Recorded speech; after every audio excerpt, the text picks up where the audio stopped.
អនុទីនកើតទុកមិនសុខចិត្តក្រោយឥណ្ឌារិះគន់ថៃរឿងកំទេចរូបសំណាកព្រះវិស្ណុបន្ទាប់ពីឥណ្ឌារិះគន់ថៃ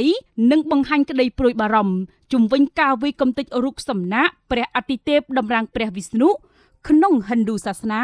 ស្រាប់តែលោកនាយករដ្ឋមន្ត្រីចាំផ្ទះថៃអនុទីនឆានវីរៈគុលក្រហល់ក្រហាយនៅមិនស្ងៀមខឹងសម្បាលំប៉ាថារូបសំណាកនោះគឺមិនអាចប្រៀបធៀបទៅនឹងអាយុជីវិតរបស់ទាហានថៃបានទេសម្ដីប្រហើនដូចមានតែឯងរបស់អនុទីនធ្វើឡើងនៅឯវិមានរាជរដ្ឋាភិបាលថៃនាថ្ងៃទី25ធ្នូនេះបន្ទាប់ពីកិច្ចប្រជុំលេខាធិការដ្ឋានគណៈកម្មាធិការព្រំដែនទូទៅដែលហៅកាត់ថា GBC រវាងថៃនិងកម្ពុជានៅខេត្តចន្ទបុរី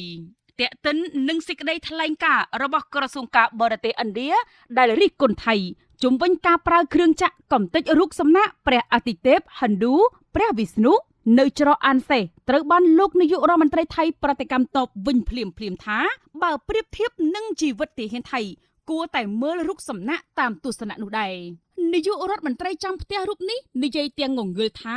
ការដែលប្រៀបធៀបរូបសំណាកខូចទៅនឹងជើងទាំងអស់របស់ទាហានដែលបានបាត់បង់ហើយប្រៀបធៀបទៅនឹងការប្រមាថនោះខ្ញុំមិនធ្វើការប្រៀបធៀបបែបនេះទេសូមជម្រាបថាការអះអាងដ៏កក្លឿនរបស់លោកអនុទីនកើតឡើងក្រោយក្រសួងការបរទេសឥណ្ឌាបង្ហាញនៅកង្វល់យ៉ាងខ្លាំងចំពោះសកម្មភាពនៃការប្រើប្រាស់គ្រឿងចក្រកំទេចរូបសំណាកព្រះវិស្ណុនៅក្នុងទឹកដីកម្ពុជានាច្រកអានសេស